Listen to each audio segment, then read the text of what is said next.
மகாசக்தி ஜோதிடம் யூடியூப் சேனலில் பயணம் செய்கின்ற ஜோதிடர்களே, ஜோதிட ஆர்வலர்களே, ஆன்மீக நண்பர்களே, பெரியோர்களே, அனைவருக்கும் இனிய வணக்கங்கள். எல்லோரும் சுகமாக இருக்கிறீர்களா? இருப்பீர்கள், இருக்க வேண்டும். இன்றைய நாள் அனைவருக்கும் இனிய நாளாக அமைய வாழ்த்துக்கள். எனது தாய் தந்தரை வணங்கி எனக்கு இந்த ஜோதிட கலையை அருளிய அனைத்து குருநாதர்களினுடைய ஆசீர்வாதங்களோடு இன்றைய நமது சேனலில் சனிப்பெயர்ச்சி பலன்கள் 2023 பற்றி பார்ப்போம். மேசராசி நேயர்களை, அஸ்வினி 4 பாதங்கள், பரணி 4 பாதங்கள், கார்த்திகை 1 பாதங்களை கொண்ட தானுண்டு தன் வேலையுண்டு என்றிருக்கும் உங்களை சீண்டினால் எரிமலையாக பொங்கி எழுவீர்கள்.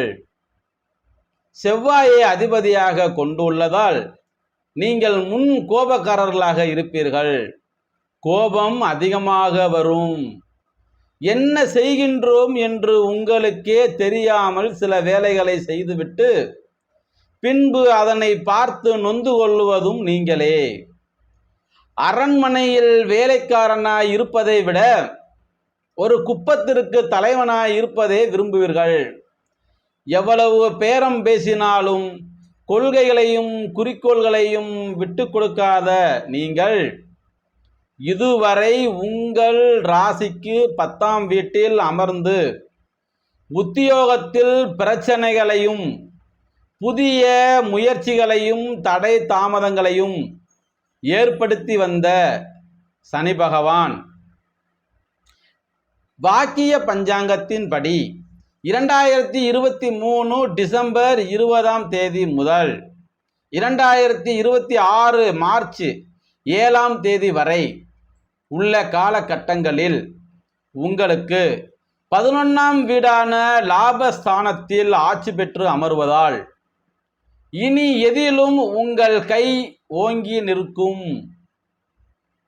இனி சுறுசுறுப்பு அடைவீர்கள், மன தெளிவடைவீர்கள், குடும்பத்தில் நிம்மதி பிறக்கும், திடீர் அதிர்ஷ்ட வாய்ப்புகள் உங்களை தேடி வரும், லாட்டரி அமைவதற்கும் வாய்ப்புகள் உண்டு, கொடுத்த பணம் திரும்பி வரும்.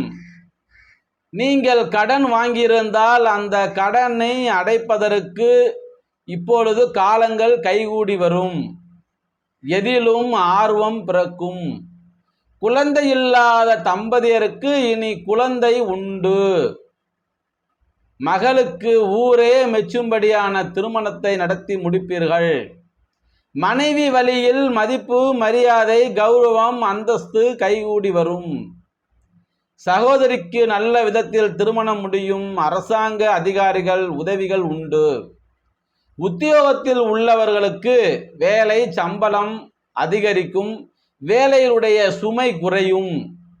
சனி பகவான் பார்வை உங்கள் ராசியை பார்ப்பதால் டென்ஷன், கோபம், அலர்ச்சி வந்து நீங்கும். தைரியமாக சில முக்கிய முடிவுகளை எடுப்பீர்கள். சனி பகவான் உங்களின் 5ஆம் வீட்டை பார்ப்பதால் பிள்ளைகளின் போக்கில் கூடுதல் கவனம் செலுத்துவீர்கள். படிப்பு, உத்தியோகத்தில் பிள்ளைகளை விட்டு பிரிய வேண்டிய நேரிடும். குடும்பத்தினருடன் சென்று குலதெய்வத்தை பிரார்த்தனை செய்து கொள்வீர்கள். அந்த மாதிரியான நிகழ்வுகள் நடக்கும். அதை நிறைவேற்றுவீர்கள். சனி பகவான் உங்கள் 8ஆம் வீட்டை பார்ப்பதால் அயல்நாட்டு பயணம், தொலைதூர பயணம், வெளிநாட்டு பயணம், கடல் கடந்து செல்லக்கூடிய பயணங்கள் எல்லாம் உங்களுக்கு சாதகமாக அமையும். 3/9/2024 முதல் 27/12/2024 வரை உள்ள காலகட்டங்களில் ராகு பகவானின் உடைய சதய நட்சத்திரத்தில் சனி பகவான் செல்வதால் புதிய வாகனம் வாங்குவீர்கள்.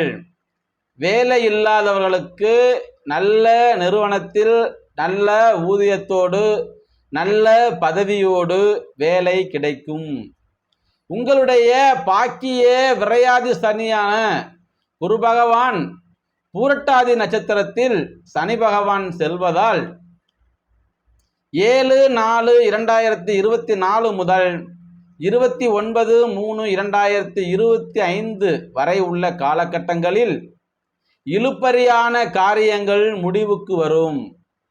சொத்து சுகம் பாங்கு பாக பிரிவினைகள் ஏதேனும் செய்ய வேண்டியிருந்தால், தந்தையாருடைய சொத்துக்கள் பிரிக்க வேண்டியிருந்தாலும் உங்களுக்கு இந்த காலகட்டம் அருமையாக வேலை செய்யும்.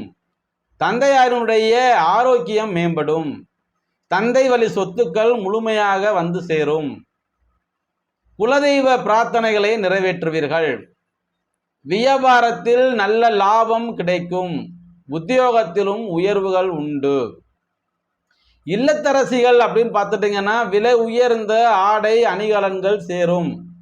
கணவன் உங்களுக்கான புது முயற்சிகளை ஆதரவளிப்பார்கள். அலுவலகம் செல்லும் பெண்கள் அங்கே தேங்கி கிடக்கின்ற பணிகள் தற்பொழுது எல்லாம் நல்லபடியாக நடந்து முடிவதற்கும் காலதாமதம் அடையாமல் செல்வதற்கும் வழிவகை செய்யும். சம்பளம் உயரும். கன்னி பெண்கள் நீண்ட நாள் கனவு நினைவாகும். உங்கள் தகுதிக்கு ஏற்ப நல்ல வேலை, சம்பளம், பெற்றோர்களின் ஆசைகளை பூர்த்தி செய்வீர்கள். வியாபாரிகளே, தேங்கி கிடந்த சரக்குகள் சாமர்த்தியமாக விற்று தீர்ப்பீர்கள். பணியாளர்கள் அரவணைத்து வேலை வாங்குவீர்கள். வாடிக்கையாளர்களின் தேவையறிந்து செயல்படுவதில் வாடிக்கையாளர்களுக்கு என்ன வேண்டும், ஏது வேண்டும், எப்படி செய்ய வேண்டும் என்ற தொழில்நுட்பத்தை கற்று நீங்கள் அவர்களுக்கு செய்யும் பட்சத்தில் அவர்களுடைய முழுமையான ஆதரவு உங்களுக்கு கிடைக்கும். வியாபாரிகள் நல்ல லாபத்தோடு செயல்படுவார்கள். வெளிநாட்டு தொடர்பு, வெளிநாட்டு நிறுவனங்களுடைய தொடர்பு, வெளிநாடு செல்ல வேண்டிய யோகம் எல்லாம் தற்பொழுது நன்றாக அமைய வாய்ப்புகள் உண்டு. இதன் மூலமாக உங்கள் நிறுவனத்திற்கும் உங்களுக்கும் புகழ், அந்தஸ்து, கௌரவம் கைகூடி வரும். ரியல் எஸ்டேட், பதிப்பகம், சிமெண்ட் வகைகளுக்கான லாபம் அடைவீர்கள். கூட்டு தொழிலுடைய பங்குதாரர்கள் உங்கள் கோரிக்கையை ஏற்று செய்வதால் லாபம் ஈட்டுவீர்கள். உத்தியோகத்தில் உள்ளவர்கள் உங்களுடைய நிர்வாக திறனை பாராட்டி சீராட்டி கௌரவப்படுத்தி உங்களுக்கு ஒரு முழுமையான ஒரு அந்தஸ்தை கொடுப்பார்கள்.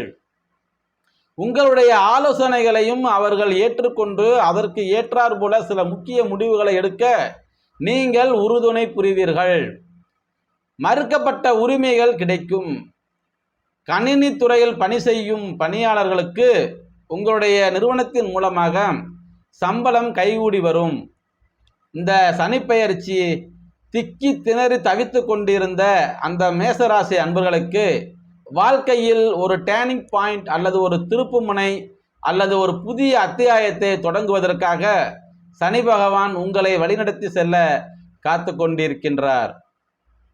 பரிகாரங்கள் என்று பார்த்தோமையானால், திருநெல்வேலிக்கு அருகில் உள்ள ஸ்ரீவைகுண்டம் என்னும் ஊரில் அமர்ந்து அருள்பாலித்து கொண்டிருக்கின்ற சிறு கைலாயநாதர் சன்னதியில் வீற்றிருக்கும் ஸ்ரீ சனி பகவானை அஸ்த நட்சத்திரத்தில் சென்று வழிபாடு செய்து வணங்கி வருவதால் ஏற்படுகின்ற சகல தோஷங்களும் நிவர்த்தியாகி உங்களுக்கு எல்லாம் நல்லவைகளாக நடக்க இறைவன் உங்களை அருள்பாலிப்பார். அதே நேரத்தில் மேசராசிக்கு தற்போது லாபச்சனி என்பதால் ஸ்ரீ சிவபெருமான், ஸ்ரீ பார்வதி தேவி ஆகியோரை தினமும் வழிபாடு செய்வதன் மூலமாக நல்ல காலம் உண்டு என்று நினைக்கலாம்.